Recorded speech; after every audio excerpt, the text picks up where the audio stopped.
नाज़रीन, लाहौर पाकिस्तान रेलवे के हेडक्वार्टर में बड़ा अफसोसनाक वाक़या पेश आया जिसमें एक बुज़ुर्ग शहरी जो कि पाकिस्तान रेलवे के रिटायर्ड मुलाजिम थे, गुज़श्ता कई माह से वो अपनी पेंशन और जीपी फ़ंड की असूल के हवाले से दफ्तरों के चक्कर लगा रहे थे बार बार, लेकिन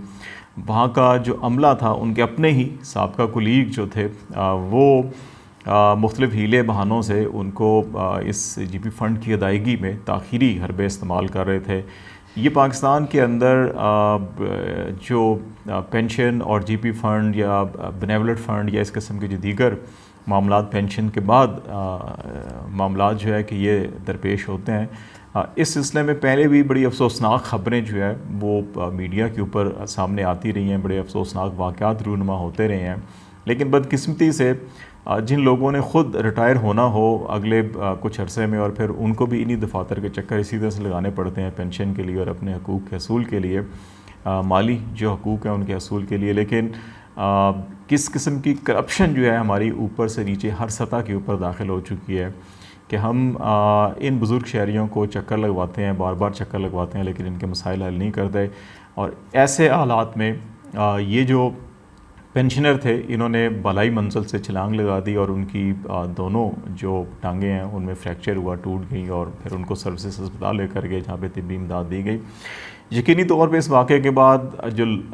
रेलवे के आला हुकाम हैं वो भी बड़े एक्टिव हुए होंगे और उन्होंने इनकी मदद भी की होगी, और तमाम जो मामलात फंसे हुए हैं जिनमें ताख़ीर हो रही थी उनके ऊपर भी पेशरफ्त होगी। लेकिन क्या ये ज़रूरी है कि अपने जायज़ हकूक़ के लिए इस तरह से बुज़ुर्ग शहरी अपने उम्र के आखिरी हिस्से में, जहाँ पे उनको आराम की, रेस्ट की ज़रूरत होती है, जहाँ पे उनको ज़हनी और जिस्मानी सुकून की ज़रूरत होती है कि वो दर बदर की ठोकरें खाएँ और फिर बिल आखिर ऐसे इक़दाम करने पर मजबूर हों जहाँ से वो अपनी जान से हाथ धो बैठें, या फिर उनके जो अज़ा हैं वो टूट फूट का शिकार हों या वो माज़ूर हों। तो ऐसी माली इमदाद या ऐसे हकूक़ के असूल के से बेहतर है कि जो मुतलका महकमों के आला हुकाम हैं वो खुदा का खौफ रखें और ये मसाइल और इस किस्म की इस्लाहात करें कि इस किस्म के मसाइल जो हैं कि वो होने ही नहीं चाहिए।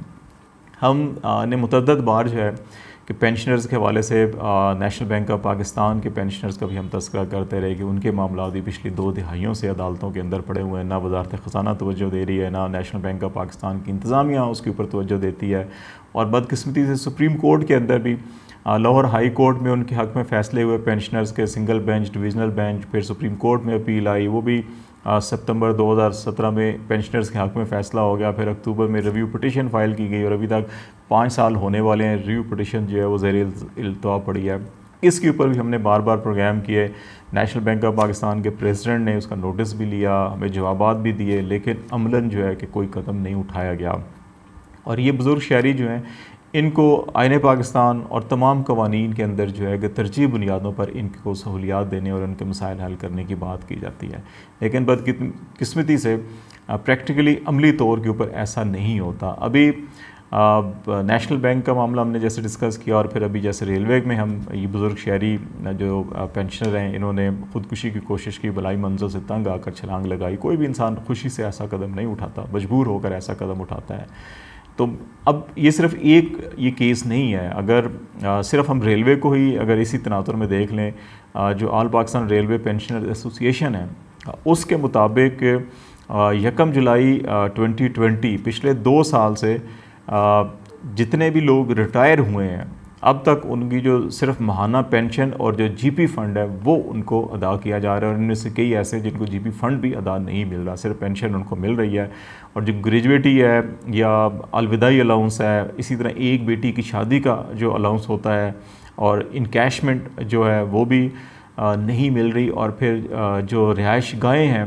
एक टाइम पीरियड होता है अब कानून के तहत रिटायरमेंट के बाद वो रहाइश का जो है कि पेंशनर्स रख सकते हैं, लेकिन उसको भी उस कानून को भी उसकी वायलेशन की जा रही है और तमाम पेंशनर्स को फौरी तौर के ऊपर रहाइश गाहें जो है वो खाली करने के अहकाम दिए जा रहे हैं, नोटिस दिए जा रहे हैं और उनके ख़िलाफ़ कार्रवाई की जा रही है। फिर जो दौरान सर्विस लोग इंतकाल कर जाते हैं मुलाजमीन, उनकी जो बेवाएँ होती हैं और जो औलाद होती है उनके लिए भी कानून के अंदर जो है कि वो माली अमरात और सहूलियात जो है वो रखी गई हैं। लेकिन बदकिस्मती से अभी पिछले 2 साल से जो ये विडोज़ हैं, जो अफराद दौरान मुलाजमत फ़ौत हो गए या पेंशनर्स की जो विडो हैं,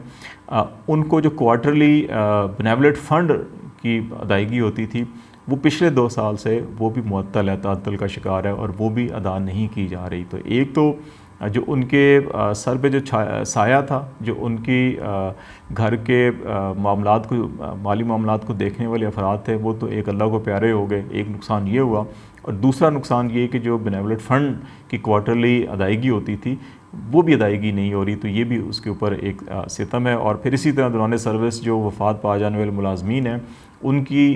फैमिलीज़ को या बेवाओं को एक इंश्योरेंस पैकेज होता है तमाम मुलाजमीन का। तो पाकिस्तान रेलवे में भी जो मुलाजमीन हैं उनके लिए भी इंश्योरेंस पैकेज स्कीम जो है कि वो है। और जो उनकी दौरान मुलाजमत अफराद फ़ौत हो गए, उनके लवाकिन या बेवाएँ जो हैं, उनको इंश्योरेंस की जो क्लेम्स हैं या जो अदायगी हैं वो भी उनको नहीं मिल रही, पिछले 2-2.5 साल से वो भी रुकी हुई हैं। तो ये अगर इन सारे मामलात को देखा जाए तो इन हालात में पिछले कुछ अरसे से जो पाकिस्तान रेलवे की यूनियन है और इसी तरह जो आल पाकिस्तान रेलवे की जो पेंशनर्स एसोसिएशन है, ये मुसलसल जो है chairman railway, secretary railway, minister railway को, प्राइम मिनिस्टर्स को ख़तूत लिखे गए, मुख्तलिफ़ मरासले भेजे गए, मुख्तलिफ़ डेलीगेशंस गए, आला हुकाम से मुलाकातें की और इस तरफ तवज्जो दिलाई गई, लेकिन बदकिस्मती से इसके ऊपर तवज्जो नहीं दी जा रही। अगर इंस्टीट्यूशनली ही ये ख़राबियाँ पाई जाती हैं तो फिर इंडिविजुअली लोगों के साथ ऐसे वाक़यात पेश आएंगे जिनके नतीजे में लोग जो हैं कि बम्बर मजबूरी जो है बलाई मंजिल से छलांगे लगाएंगे। तो मेरा ख़्याल है कि ये ख्वाजा साद रफ़ीक साहब जो है कि वो एक बड़े अवामी किस्म के मिनिस्टर्स हैं और उनको इन सारी मामलात के अंदर ज़ाती दिलचस्पी लेनी चाहिए। और इस किस्म के वाक़यात की रोकथाम के लिए एक तो अमले को सख्ती से हिदायत की जाए कि जो अमला ख़ास तौर के ऊपर रिटायरमेंट के बाद पेंशन और ये जीपी फ़ंड और बेनेवलेट फ़ंड और इन सारे मामलात को देखता है कि उसके अंदर ईमानदार, दयानतदार लोगों की तैनाती की जाए। और दूसरा, इस अमर को भी यकीनी बनाया जाए कि जो इदारे की अपनी एक वसी बुनियाद जो पॉलिसी है वो ऐसी होनी चाहिए कि ये जो मजमूई तौर के ऊपर हज़ारों पेंशनर्स या जो बेवाएँ हैं या उनके लवाकिन हैं जिस किस्म के इंश्योरेंस के या बेनेवलेट फ़ंड से या दीगर मराज से वो पिछले 2 सालों से महरूम है या उसके अंदर बार बार तअत्तुल आ रहा है या अभी जो लीगल पीरियड है घर रखने का उसके बावजूद लोगों को ज़बरदस्ती घर खाली करने की कोशिश की जा रही है, तो इनकी रोकथाम के लिए एक इंस्टीट्यूशनल पॉलिसी, ऐसा मैकेनिज़्म होना चाहिए और ऐसा एक वन विंडो फैसिलिटी होनी चाहिए जहाँ पे लोग बराह रास्त जो है कि चेयरमैन, सेक्रेटरी या मिनिस्टर तक चीज़ें आएँ और वो इसका नोटिस लें। बसूरत दीगर ये बड़े अफसोसनाक वाक़यात हैं। इस किस्म के वाक़यात की किसी तौर के ऊपर भी रियासत ना हौसला अफजाई करती है, ना ही किसी इनफरादी शख्स को ऐसी जुर्रत होनी चाहिए सरकारी सतह के ऊपर कि वो अपने ऑफिस को मिसयूज़ करे और लोग जो हैं कि ख़ुदकुशियों पर मजबूर हैं। हुकूमत को इस पर ज़रूरी इक़दाम करने चाहिए ताकि लोगों के मसाइल हल हों और वो जल्द हल हों और इससे जो है कि यकीनी तौर के ऊपर मौजूदा हालात के अंदर ख़ास तौर पे जहाँ पे महंगाई भी बहुत तेज़ी के साथ बढ़ रही है, ऐसे हालात में हुकूमत को एटलीस्ट जो है कि अगर मराहत में बहुत ज़्यादा इजाफ़ा नहीं किया जा सकता, लेकिन जो ऑलरेडी कानून के अंदर मराहत हैं उनको बरक़्त फ़राहमी को यकीनी बनाना चाहिए ताकि लोगों की ज़िंदगी आसान हो और इससे न सिर्फ आवाम को फ़ायदा होगा बल्कि हुकूमतों की और इदारों की कारकर्दगी भी बेहतर हो सकती है। तो हुकूमत को इस तरफ ख़ुसूसी तवज्जो देनी चाहिए।